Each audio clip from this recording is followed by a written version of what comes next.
Rolos, welcome to another episode of the Millennial Rolodex. I'm going to definitely go a little bit further from the microphone because it looks soupy loud. What's up, guys? Welcome to another luxurious episode of the Millennial Rolodex.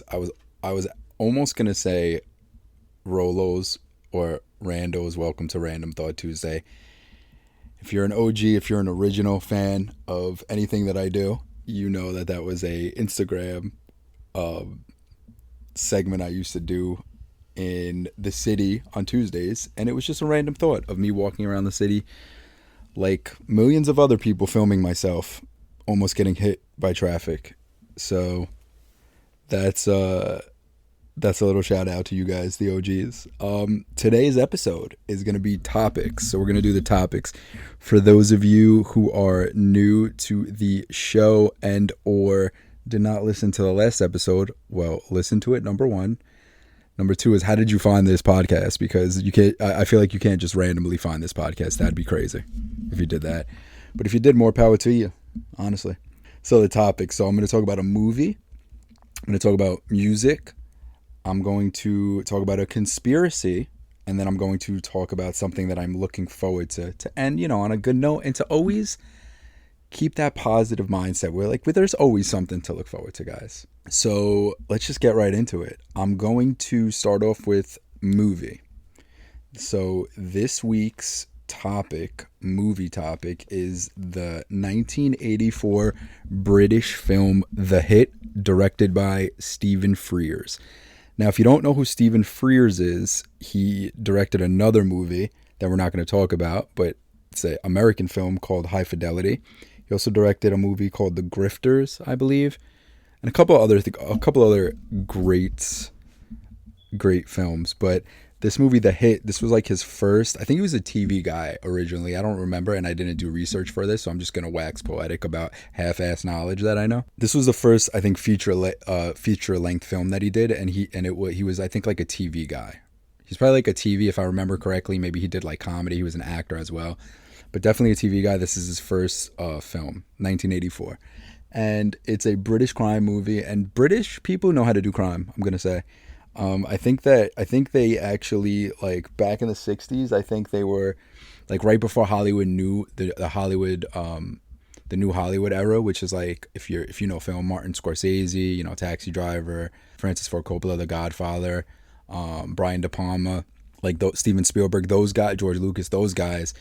Right before them, there was like a movement in Britain, I guess around that time, but also like a little bit before, about with British crime, and they're like cult films, and they're it's like how Hollywood New Hollywood is to us in the 70s. Like 70s, the best, in my opinion, the best films came out in the 70s. That's how it was over there in the 60s. I think probably late 50s, 60s over there. So like a decade before, probably very influential with those New Hollywood guys. So it would only make sense that The Hit, this movie that I'm talking about right now, is amazing. And honestly, so last week, it's funny, I was listening back to the podcast, and so what I'm going to start out is, when I talk about the movie, I'm going to say if I like it, I'm going to say if it wasn't for me, I like it, I love it, or if it's one of my faves. That was the fourth one. I think the last time I said if I think it's one of the best movies, not necessarily. If it's one of my faves, that's how we're going to go by it. So The Hit, actually, and also like the synopsis of this film is the idea of it is very interesting. So the main actor, it starts out with Terrence Stamp. He's like an older kind of criminal guy. I guess you could call him like a criminal boss. And it just starts out with him kind of in witness protection and ratting out his friends in court. He's ratting out his friends. And it's funny because British people, they still do the wigs. The judges still do the wigs, so that's pretty cool. It's pretty funny to see.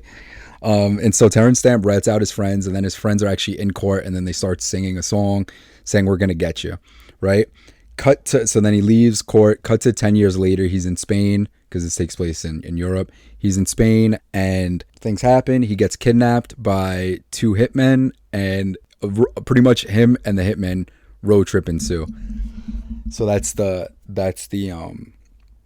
plot. Two hitmen, one played by John Hurt, who's a classic actor, and a young Tim Roth. And if you know movies, he is one of the, I think he's Honey Bunny. He's Honey Bunny or Pumpkin, one of them. One of the people robbing the diners in Pulp Fiction. I forgot what the character name is. So a young Tim Roth. It's his first film as well. This is his first like major film that he did, and he plays like the young, like dumb hitman, and John Hurt is the older, wise, more seasoned hitman. So it's a pretty interesting road trip movie because the two hitmen, they pick him up, they're driving him, they kidnap him, they're driving him, and then it's a pretty beautiful kind of like melancholy sort of philosophical story because Terrence Stamp, the criminal boss, one of the criminal bosses, the one that they're gonna kill, he has this kind of like zen, almost zen like quality of acceptance of this time has come. You know, it's 10 years later, it's 10 years after he ratted these guys out, and you kind of feel like he's been waiting for them to come, and so as they pick him up, it's like he's not acting like how somebody who thinks they're gonna die is acting. He's kind of like helping them out, he's making jokes and stuff, and they're kind of like, what's going on? Tim Roth is he's the younger guy, he's the more like like I said, inexperienced, like cursing like really like a brute kind of guy who's yeah, you wouldn't be laughing if you know what's gonna happen, and he's like, I do know what's gonna happen. And then John Hurt, who's the older seasoned assassin, who you could tell has done this like millions of times, is kind of very quiet and stoic. And it's funny because it was reminding me of, once again, if you're familiar with film, French New Wave, which was like the 60s, 50s, 60s of like these crime movies with guys in sleek suits smoking cigarettes and criminals like killers, assassins, bank robbers, all these kind of criminal, like cool, sleek, well-dressed criminals that act cool and smoke cigarettes. So that's kind of like what he reminded me of. John Hurt's character, the older hitman. I did some research, and he was inspired heavily by Stephen Frears was inspired heavily by French New Wave, so that kind of panned out. The movie shot beautifully. It's very poetic in its way. That's, I'm guessing, taken from inspiration of the French New Wave, because French New Wave also was very poetic with its violence and with its just having. It's so interesting because the camera just kind of lingers on the characters, like it lingers on the Terrence Stamp character, like he's just smiling or giving a look, and it lingers on the John Hurt, the hitman character, the older guy, of just like, and you actually, it's funny because you don't know until like you kind of figure out what's going on, you kind of figure out what's happening, but you're like, what is the plan here? And I think that's intentional because it's kind of, they're on a road trip and things are going wrong for the hitman and they're not handling it the correct way, and you would think like it's somebody like a seasoned guy. You would understand it from the younger guy, like, oh, he doesn't know what's going on, and he kind of is asking the seasoned guy, but the seasoned guy seems like he's kind of over it as well, and he's kind of like doing things that maybe he wouldn't do when he was younger, and he's kind of like it's very existential. And then you have the Terrence Stamp character, kind of like the hitman, and the guy who's the target of the hit, like they're kind of very similar, and they're kind of both over it, and it kind of it leads to other characters that get involved and end up, you know, in the crossfire of the hitman and their job. And then it kind of, I'm not going to ruin the ending, but it definitely leaves you thinking about it for days after. I saw this a couple days ago. And so, like I said, if I loved it, or if it wasn't for me, I liked it, loved it, or one of my faves. It's funny because it's so interesting. The film, the whole time I'm watching it, I'm like, this is one of the best films I've ever seen. Just like the soundtrack, the music, the score, the acting is amazing. John Hurt, the hitman actor, he's just him carrying the movie without really saying much. Just his actions and his pure energy is amazing. Terrence Stamp in it as the guy who has this kind of like Zen philosophy of like death and stuff, and he's a big reader. You see him like in the beginning, he's at a bookstore in Spain, like buying books and stuff. The whole time you're kind of getting the perspective of all these characters and all their philosophies. And you know, at the end, there's a woman, I think she's a Spanish actress, I don't remember her name at this point, but she's great in it. there's like a lot of mystery with all the characters in it, including hers. They end up picking her up along the way at some point, and she's kind of in the crossfire. But how the ending turns out is it's kind of like I have to process it still and still think about it, and I don't want to ruin it here, but it kind of is like you kind of wonder why certain characters do certain things at the end of it. And I think that actually, now that I'm thinking about it in my head, it kind of makes it a masterpiece in my head. So I'm going to say it's actually one of my faves, because the whole time I'm thinking it's one of my faves, like while I was watching it, and then the end happened, I was like, I don't know if I buy that too much. And yeah, now that I'm like thinking about it, I had a couple of days to process it, and in real time right now I'm thinking about it, because I definitely loved it.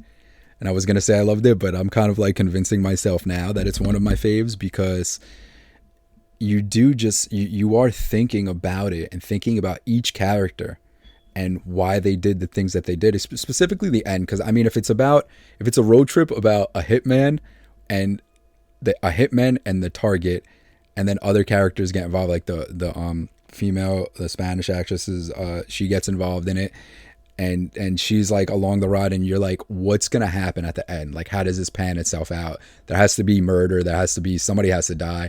What are the decisions that are being made, and how do all the characters handle that emotionally, and what are their actions?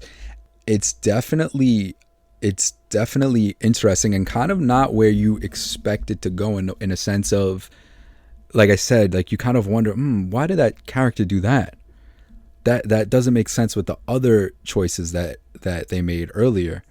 And why did this character did that? Like the whole time you're kind of thinking you're thinking one way, and then you start thinking another way, and then you're like, but that doesn't make sense. Was that just for shock value? But I think that's actually, all of that is the point of like thinking about it, because at the end of the day, like, this world is chaotic and contradictory, and I would say like beautifully chaotic. I guess that would be the end. That would be a better way to say it. So I'm gonna say it's one of my faves. And what I like to do, I like to go on IMDb. It's a 7.0 on IMDb. I mean, obviously, if it's one of my faves, I'll bump that up. I think it should easily, at least, if I'm going to be conservative, I'll say at least an 8.0, at least an 8.0 it should be. But it's one of my faves. And yeah, so that's a movie, The Hit. Stephen Frears' The Hit, 1984. Great director. These Brits know how to make a movie.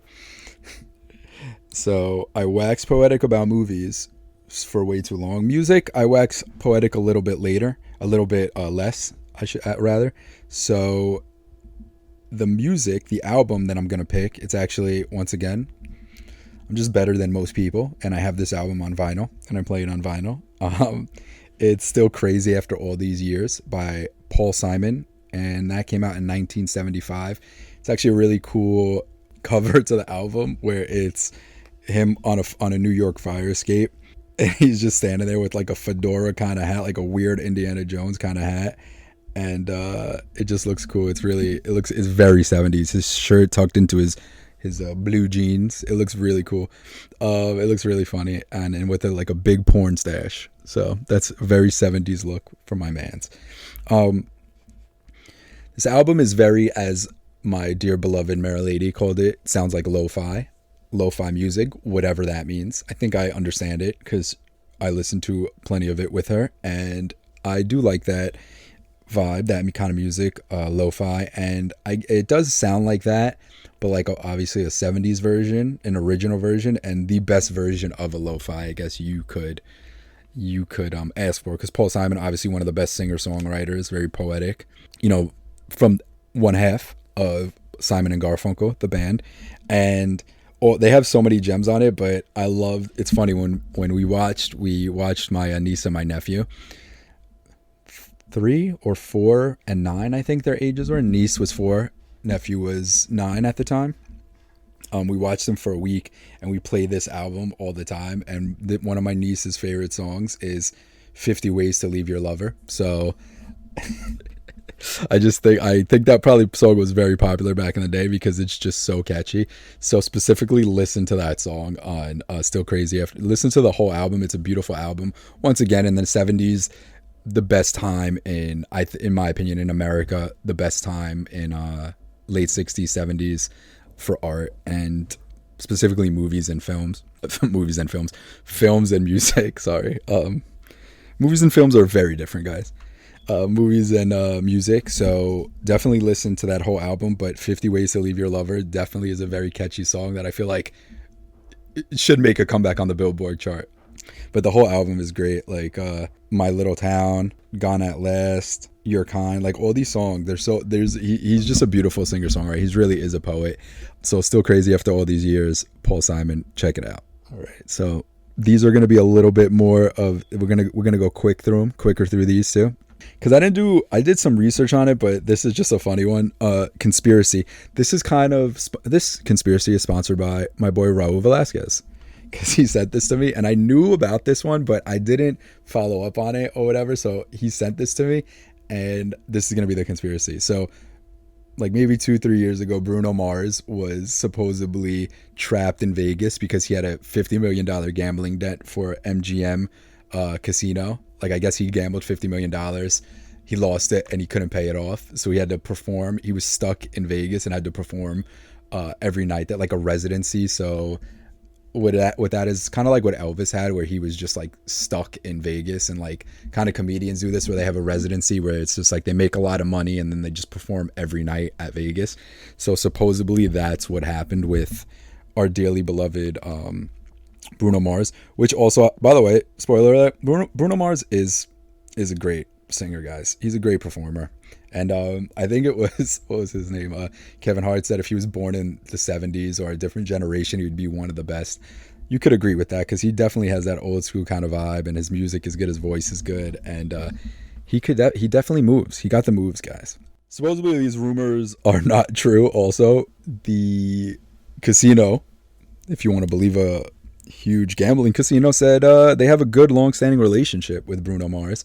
He says that it's not true. He was just on tour, and that was one of his touring, the romantic tour in Vegas. He had a tour specifically dedicated to Vegas. So yeah, guys, I mean, listen, they're saying it didn't happen. If you believe it, you believe it. If you don't, that's cool too. Do we really know what happened? Not really. That's between Bruno Mars and MGM whole casino, and that's it. But supposedly they deny it and it didn't happen. Was he there for a while? Well, he did a whole tour. If my research is correct, the romantic tour was just in Vegas. So you figure it out, guys. But either way, he's good. Hopefully he left Vegas and he's good to go. I didn't do follow-up research on that, but I'm assuming he's not in Vegas anymore. So thank goodness he's out of there. City of Sin, guys. And that was kind of a positive note, because if he's not trapped in Vegas, like, hey, that is a positive. So we would have ended on a positive note with the conspiracy.